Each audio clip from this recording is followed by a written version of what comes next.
Assalamualaikum warahmatullahi wabarakatuh. Alhamdulillah, alhamdulillahilladzi arsala rasulahu bil huda wa dinil haqq liyudhhirahu 'ala dini kullih walau karihal musyrikun.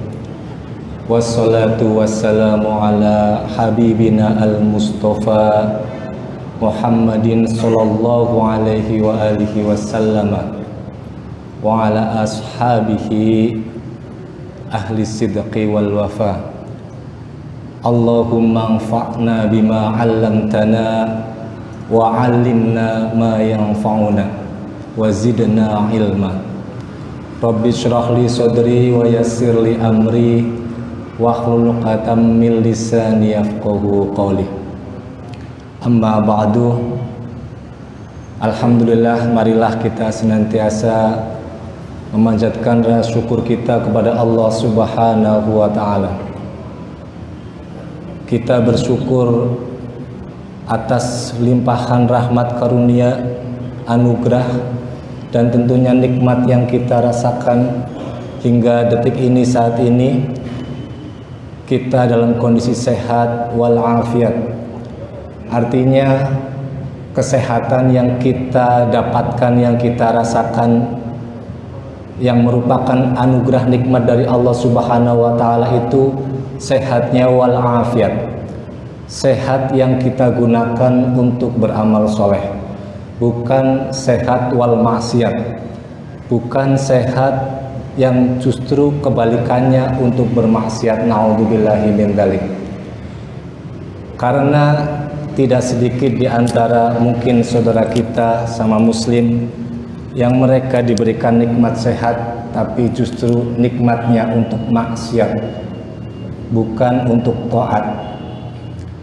Dan kita juga temukan justru banyak kejahatan, banyak perbuatan dosa, banyak maksiat yang itu dikerjakan oleh orang yang sehat. Gino boten iki, Pak?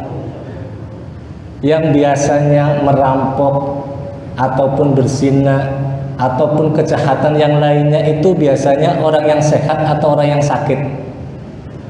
Secara fisik dia orang yang sehat, tapi sehatnya tidak sehat al-afiat.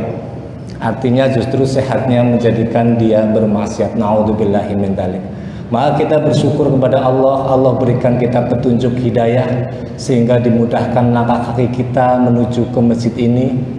Sebagaimana hadis yang mungkin sering kita dengar, bahwa barang siapa yang dia itu kharaja min baitihi, dia itu keluar dari rumahnya, dia dalam keadaan mutahhiron, dalam keadaan suci, yaitu dia telah wudu di rumahnya, maka ketika dia melangkahkan kakinya menuju ke masjid, setiap langkahnya itu langkah yang satu diampuni dosanya dan langkah yang lainnya diangkat derajatnya.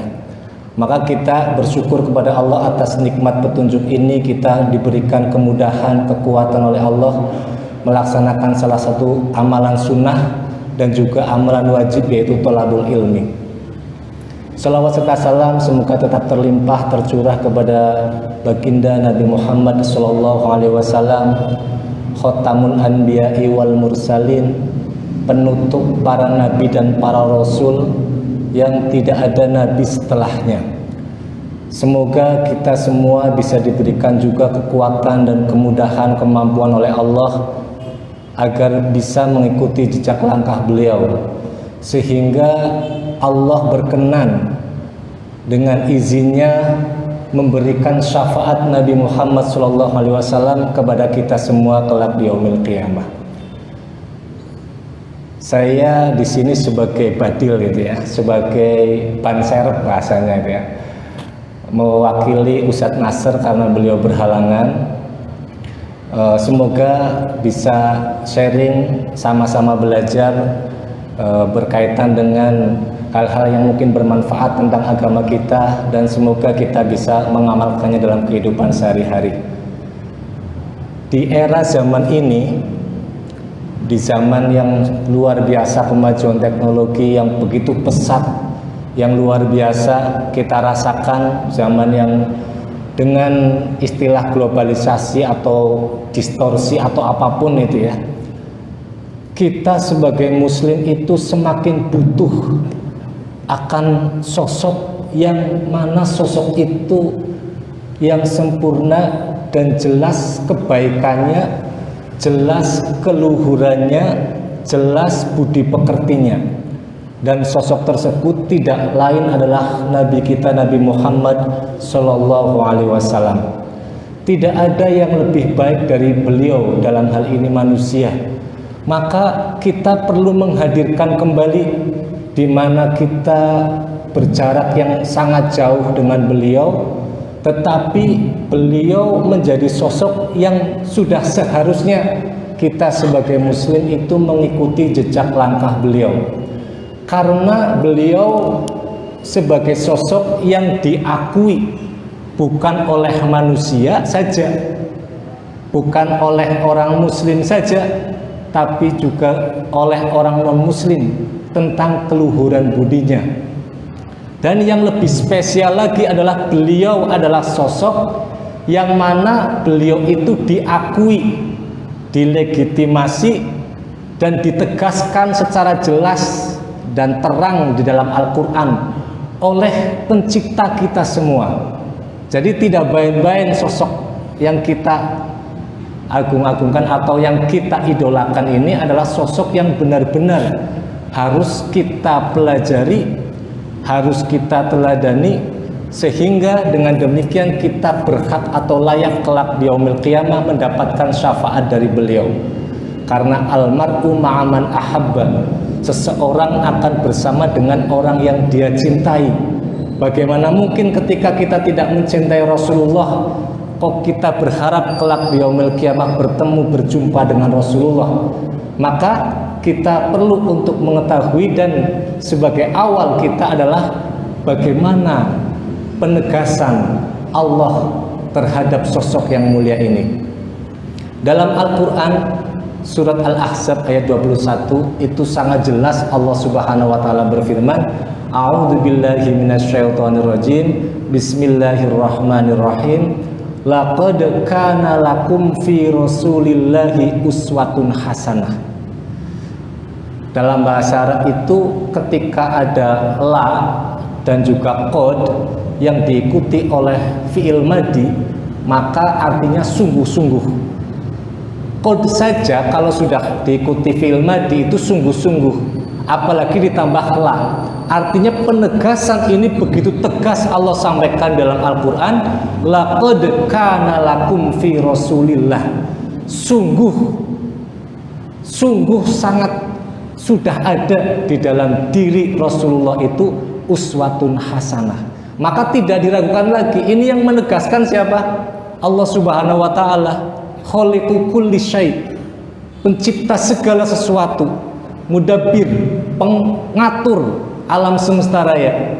Maka sudah tidak diragukan lagi, wong kita saja ketika merekomendasikan orang, banyak orang yang percaya, ini yang merekomendasikan itu Allah langsung, pencipta alam semesta, pencipta kita semua, bahwa sungguh telah ada di dalam diri Rasulullah itu adalah uswatun hasanah. Tetapi ayat ini belum selesai sampai di sini, diteruskan liman kana yarjullah, liman kana yarjullaha. Allah mengkhususkan Nabi Muhammad sebagai tauladan bagi siapa? Bagi orang yang mengharapkan rahmat Allah wal yaumal akhir, bagi orang yang mereka itu mengharapkan perjumpaan pada Allah, kepada Allah, perjumpaan pada hari kiamat. Wa dzakarallaha katsiran, dan orang yang dia itu mengingat Allah dengan ingatan yang banyak. Maka memang tidak banyak orang yang bisa menjadikan Rasulullah itu sebagai uswah yang baik, uswah yang hasanah, karena hanya orang-orang yang dia itu mengharap rahmat Allah dan dia itu mengharap nanti adanya hari kiamat dan dia itu mengingat Allah dengan ingatan yang banyak. Maka semoga kita termasuk orang yang dikhususkan oleh Allah itu untuk menjadikan Rasulullah SAW sebagai uswatun hasanah. Karena ini penegasan bukan dari manusia saja, tapi justru dari pencipta manusia, yaitu Allah Subhanahu wa Ta'ala. Artinya tidak ada keraguan lagi bahwa Rasulullah SAW ada pada diri beliau itu teladan yang sangat mulia, yang sangat baik. Jamaah pengajian Masjid Al-Islah yang saya hormati, yang sama-sama menganggap itu Allah Subhanahu wa Ta'ala.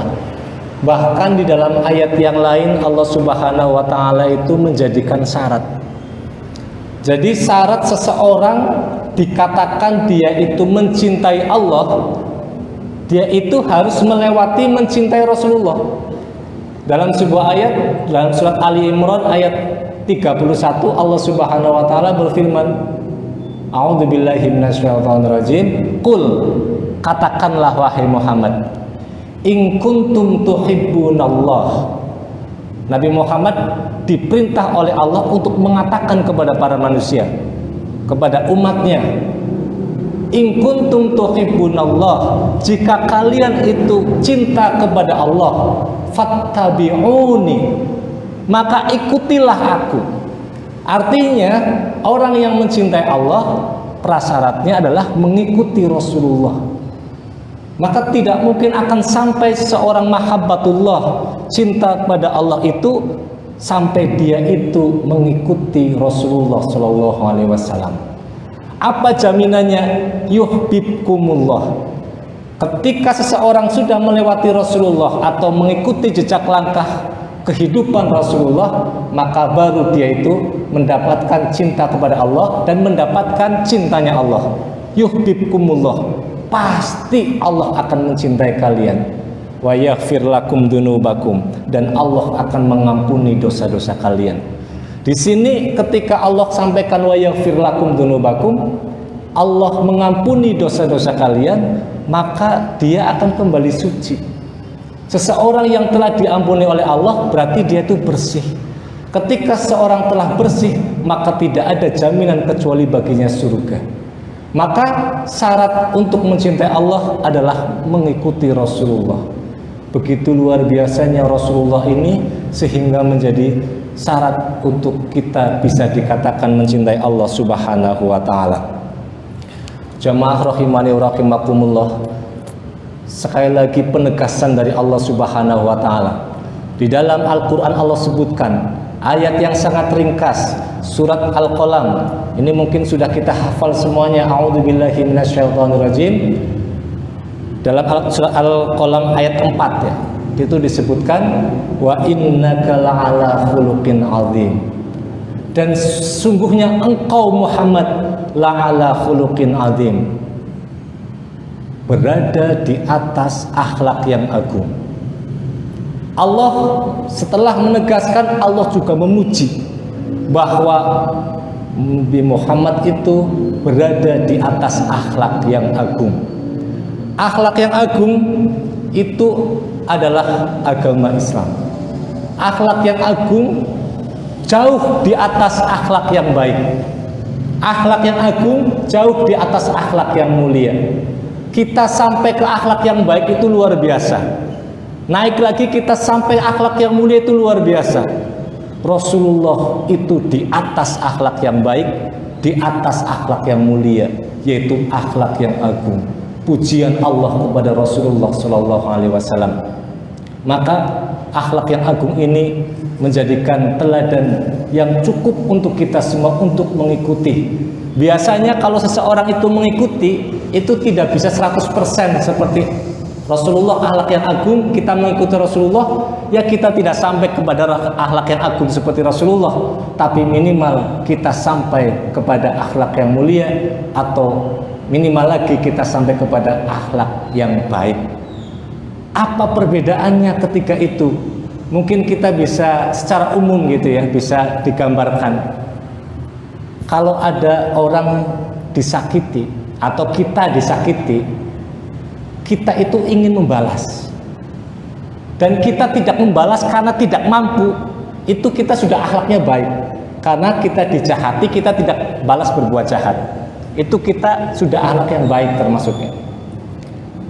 Kemudian kita dijahati, kita mampu untuk membalas kejahatan itu, tapi kita tahan tidak berbuat jahat, itu akhlak mulia. Padahal kita mampu untuk membalasnya, tapi kita tidak membalasnya, itu kita termasuk akhlak yang mulia.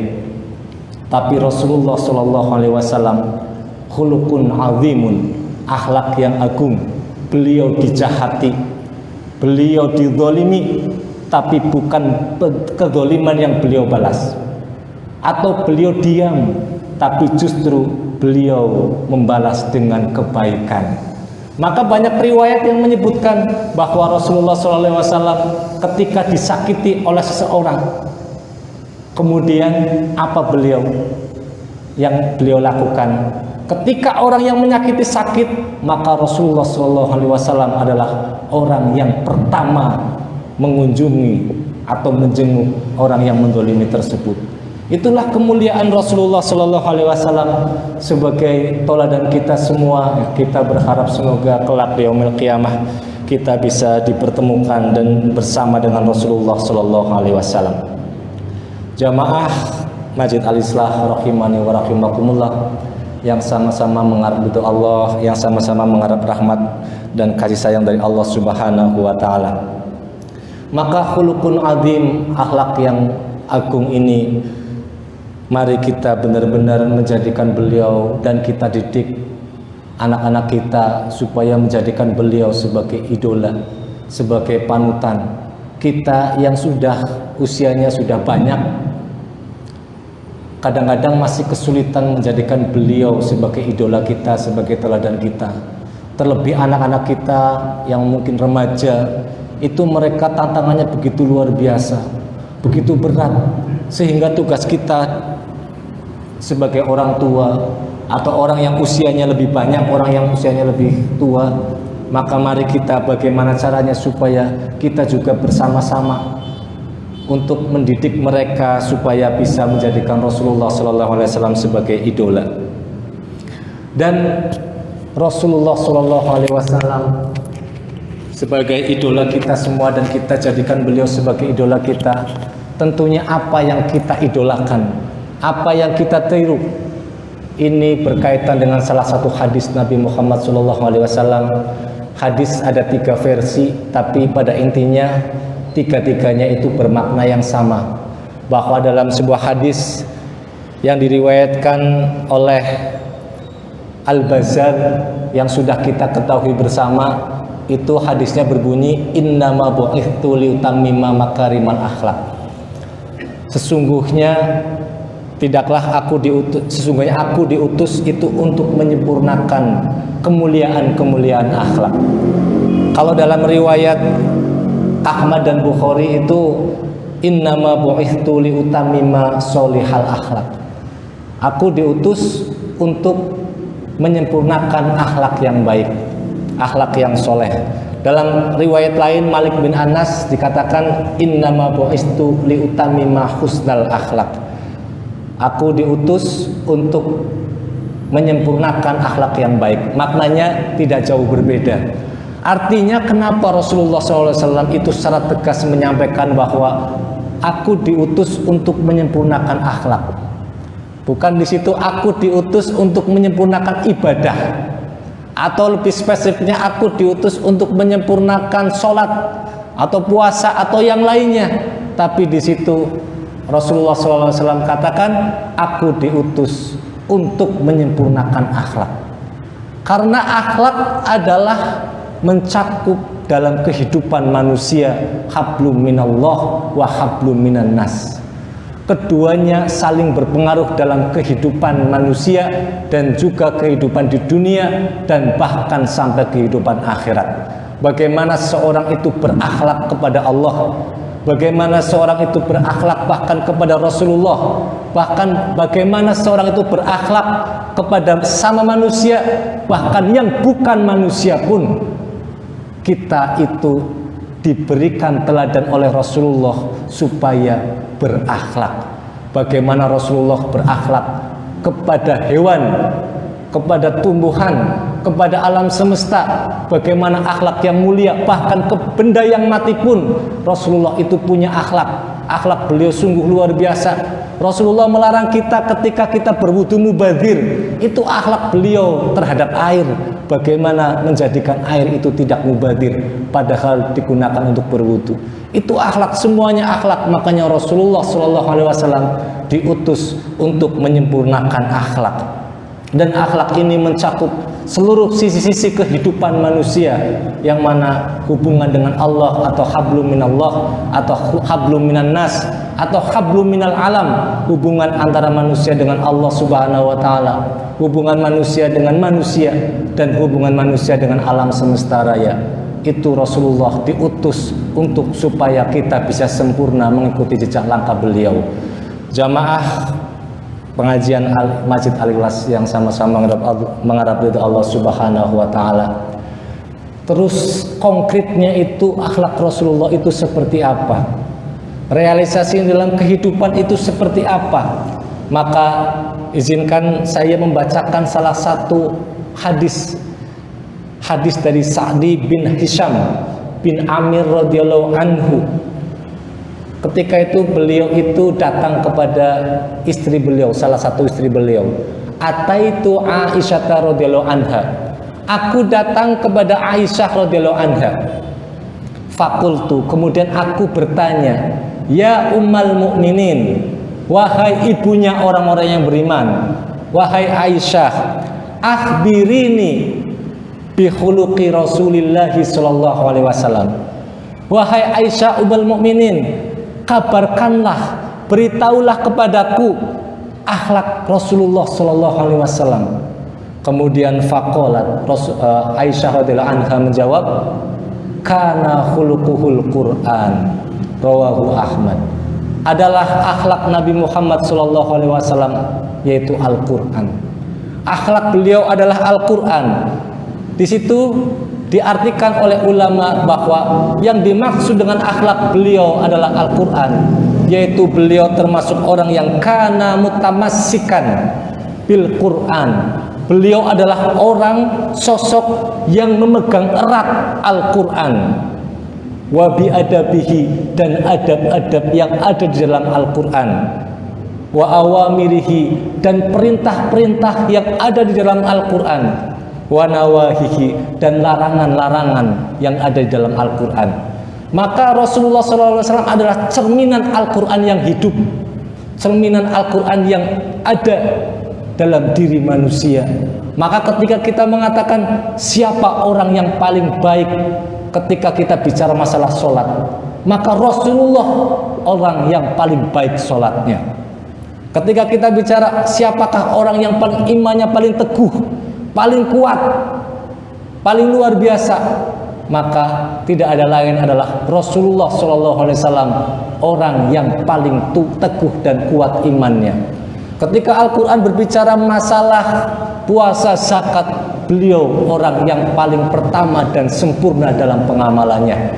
Maka beliau adalah sosok yang hidup, dan hidupnya Al-Quran ada dalam diri beliau. Maka bagaimana seorang muslim itu bisa meniru beliau? Maka langkah yang pertama adalah dekati, pelajari, pahami Al-Quran. Karena Al-Quran itu adalah akhlak baginda Nabi Muhammad SAW. Jamaah pengajian Masjid Al-Ikhlas yang sama-sama meridai Allah Subhanahu wa taala,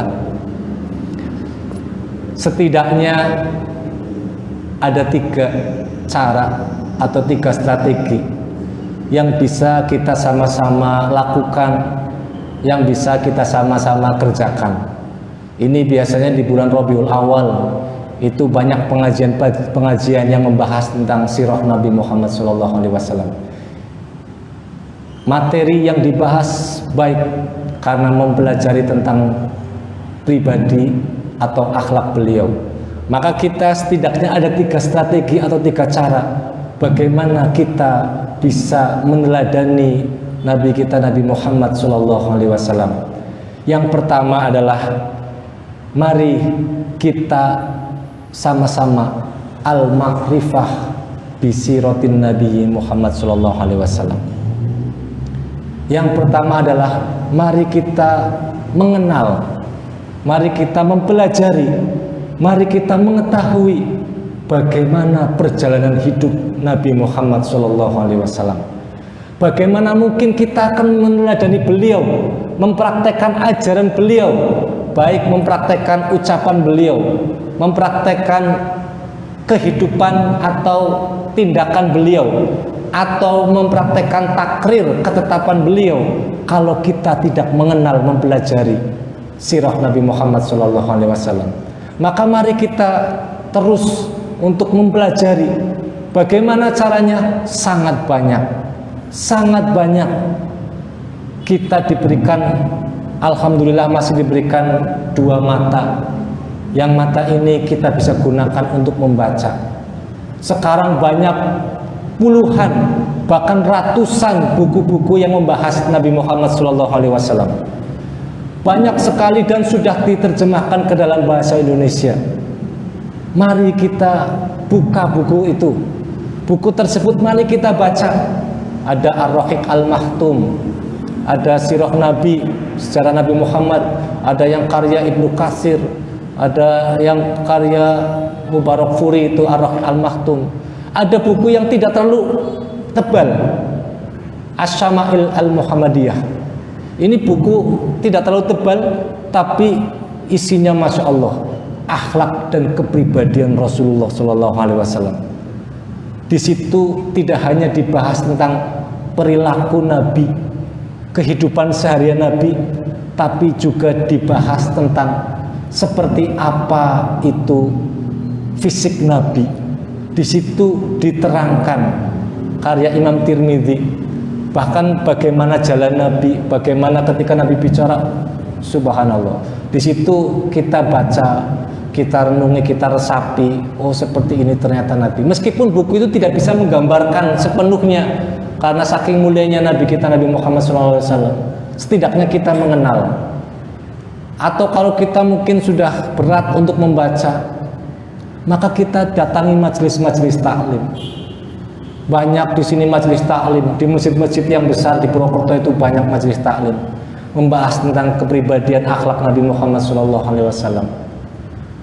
Kalau kita pun berat mendatangi karena mungkin aktivitas kita yang kadang-kadang sibuk, meskipun kadang-kadang kita itu sibuk itu tidak ada selesainya. Kesibukan kita tidak ada selesainya, tidak ada habisnya. Siapa di dunia ini orang yang tidak sibuk? Semuanya sibuk dengan kegiatannya masing-masing, dengan pekerjaannya masing-masing. Tidak ada kesibukan, yang ada adalah prioritas. Artinya ketika kita belum mempelajari Nabi Muhammad SAW melalui sirahnya, melalui kehidupannya, artinya kita belum memprioritaskan beliau dalam kehidupan kita. Kita mungkin lebih sering disibukkan oleh dunia kita, sehingga kita belum menyempatkan diri untuk mempelajari beliau. Ya kalau kita tidak bisa setiap hari, ya kita minimal 1 pekan sekali. Kalau tidak 1 pekan sekali, 1 bulan sekali. Kalau tidak 1 bulan sekali, 1 tahun sekali. Tetapi kayaknya sangat kurang ketika kita 1 tahun sekali baru mempelajari Nabi Muhammad SAW. Maka banyak cara yang kita bisa tempuh, apalagi di zaman sekarang ini. Kita bisa tinggal buka HP, kita buka YouTube, kita buka di situ sejarah Nabi Muhammad SAW. Keluar berbagai macam ceramah tentang Nabi Muhammad SAW. Daripada kita mendengarkan sesuatu yang mubazir atau yang maksiat, naudzubillah, kita buka sirah Nabi dalam YouTube atau baca di dalam Google, dengan tetap memilah-milah mana yang sahih, mana yang baik, atau mana yang diada-adakan. Kita minta petunjuk kepada orang yang lebih paham. Kira-kira ustadz siapa yang saya harus ikuti, ulama siapa yang harus saya ikuti, supaya nanti saya bisa mendapatkan pencerahan dan mengenal kepribadian Nabi Muhammad SAW. Maka kita bisa melakukan cara-cara tersebut untuk menambah pengetahuan kita terkait dengan kehidupan Nabi Muhammad SAW. Kemudian yang kedua, setelah kita mengetahui pelan-pelan sedikit demi sedikit, Allah Subhanahu wa taala berfirman, ittaqullah mastata'tum. Bertakwalah kepada Allah sekemampuan kalian. Artinya kita mencoba mengamalkannya sedikit demi sedikit sekemampuan kita. Tidak harus kita mengamalkan langsung semuanya, berat mungkin bagi kita. Kita amalkan apa yang kita mudah, yang mungkin kita bisa dahulukan kita untuk mengamalkannya. Rasulullah sholat malam minimal 11 rakaat. Kita berat, ya minimal 2 rakaat dululah, ditambah 1 witir. Kita berat untuk bangun malam, ya sebelum tidur kita sholat sunnahnya. Artinya ittaqullah mastata'tum. Apa yang kita pelajari, yang sudah kita kenal terkait kepribadian Rasulullah, kita amalkan pelan-pelan sedikit demi sedikit dengan niat yang kuat ingin mengikuti jejak langkah kehidupan Nabi Muhammad SAW. Artinya amalan-amalan yang begitu sangat banyak, dari bangun tidur sampai tidur kembali. Kita mau mengamalkan ketika mau tidur saja, itu Masya Allah berapa sunnah-sunnah yang beliau ajarkan kepada kita. Itu sangat banyak. Minimal kita belum bisa melakukan semuanya, ya minimal kita berdoa sebelum tidur. Dan minimal lagi juga kita berwudu sebelum tidur, sehingga ketika kita berwudu sebelum tidur, kita tidur dalam keadaan suci. Ketika kita tidur dalam keadaan suci, kita sudah mendapatkan sunnah. Artinya kita sudah mengikuti kehidupan Rasulullah ketika mau tidur. Dan juga kita mendapatkan doa para malaikat. Di baju-baju kita itu ada malaikat-malaikat yang mendoakan kita karena kita tidur dalam keadaan berwudu.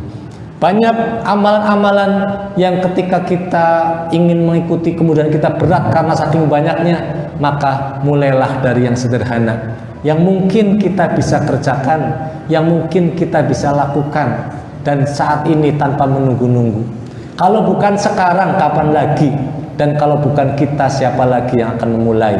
Siapa lagi kalau kita bukan yang akan memulai untuk mengamalkan? Kita tidak tahu kapan kita akan dipanggil oleh Allah Subhanahu wa taala sehingga kita ditetapkan sebagai hamba yang mencintai Rasulullah dan kita berhak untuk kelak dikumpulkan bersama Rasulullah. Bagaimana mungkin kita akan memulai menunda-nunda sementara kita tidak tahu akhir hayat kita kapan kita akan berakhir. Maka apa yang sudah kita ketahui, yang sudah kita pelajari, yang sudah kita dengar dari ustadz, dari kiai, dari ulama, yang itu merupakan perbuatan atau keseharian Rasulullah, mari kita amalkan. Yang sederhana, Rasulullah perintah kul biyaminik, makanlah dengan tangan kananmu. Maka kita usahakan sepenuhnya ketika makan dengan tangan kanan. Ketika Rasulullah SAW perintah ketika memasuki masjid, dahulukan kaki kanan. Maka kita mencoba sebelum masuk masjid, saya harus ingat mendahulukan kaki kanan.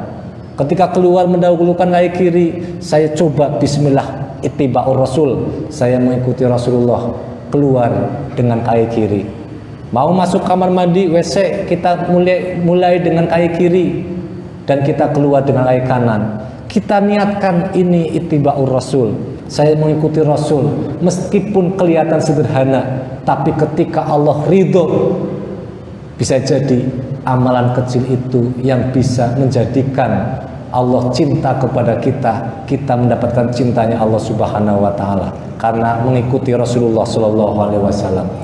Maka jamaah yang sama-sama menghargai Allah Subhanahu wa taala, setelah kita mengetahui dan terus-terusan kita belajar untuk mengetahui, kemudian kita juga terus berusaha untuk mengamalkan sebagai bentuk ikhtiar kita mencoba untuk mengamalkan sekemampuan kita. Maka langkah ketiga atau strategi yang ketiga yang kita bisa kerjakan, lakukan adalah kita memohon kepada Allah Subhanahu wa taala agar kita dimampukan untuk bisa mengikuti Rasulullah SAW.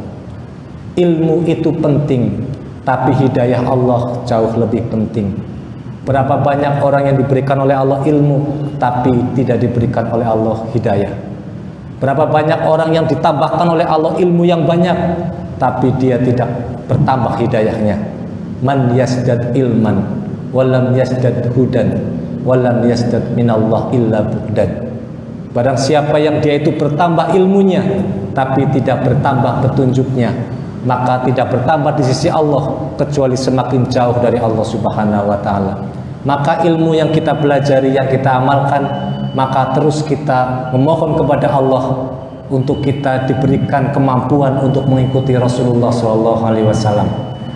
Kalau kita sering mendengar doa atau mungkin kita sering membaca doa ketika kita di depan cermin, Allahumma kama hassanta khalqi fahassin khuluqi. Ya Allah, sebagaimana Engkau telah membaguskan penciptaanku, telah Engkau baguskan fisikku, jasmaniku, fahassin khuluqi, maka baguskanlah akhlakku, yaitu akhlak yang sesuai dengan Rasulullah. Kita mungkin sering mendengar bahwa doa ini adalah doa yang dibaca ketika kita menghadap ke cermin. Ini doa shahih yang kita bisa amalkan kapanpun tanpa kita harus menunggu di hadapan cermin. Bahkan kita bisa baca ketika setelah kita sholat, setelah kita sholat malam, ataupun ketika kita berada di waktu-waktu yang mustajab atau di tempat-tempat yang mustajab. Kita bisa baca doa itu, Allahumma kama hassanta khalqi fahassin khuluqi. Atau kita baca doa perlindungan, Allahumma inni a'udzubika min munkaratil akhlaq wal a'mal wal ahwa. Hadis riwayat Tirmidzi kalau tidak salah, ya riwayat Tirmidzi itu dikatakan berlindunglah kepada Allah dengan doa Allahumma inni a'udzubika, ya Allah aku berlindung kepadamu min munkaratil akhlaq, dari akhlak-akhlak yang buruk, akhlak-akhlak yang tercela, wal a'mal, dan amal-amalan yang buruk, amal-amalan yang tercela, wal ahwa, dan dari hawa nafsu yang membinasakan, yang buruk, yang tercela. Semoga dengan 3 poin ini kita bisa terus untuk bisa mempelajari sunnah Nabi Muhammad SAW dan terus mempraktekannya dalam kehidupan, dan kita memohon kepada Allah semoga kita dimampukan oleh Allah Subhanahu wa taala dalam mengikuti jejak langkah kehidupan Nabi Muhammad SAW. Demikian yang bisa saya sampaikan, semoga bisa bermanfaat untuk diri saya sendiri dan untuk para jamaah sekalian. Usikum wa nafsi bittaqwallah, wabillahi taufiq wal hidayah wa ridwan wal inayah. Assalamualaikum warahmatullahi wabarakatuh.